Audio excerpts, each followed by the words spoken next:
Herbal Whey for glowy skin, digestion, blood, and sugar control. Disclaimer, consistency is a must. Also have a healthy diet. Personal din naming iniinom yung mga supplement na ito. Si Acai Berry nakakatulong siya for glowy skin, anti-aging, at better sleep.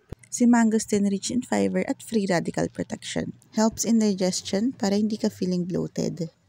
6 years nang iniinom ng mister ko yung Serpentina. So far, maganda yung blood and sugar control niya. Hindi ganun kalala high blood ng mister ko, pero syempre, kailangan may proper diet pa rin. Kahit ano namang maintenance or supplement yung iniinom mo, kung hindi healthy yung kinakain mo, hindi effective yan. I highly suggest for the skin or para maiwasan yung high blood habang tumatanda.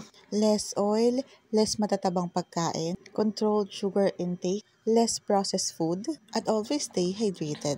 I'm hoping na nakuha ko yung interest mo para mas maging healthy. Ilalagay ko yung yellow basket dyan kung interesado ka.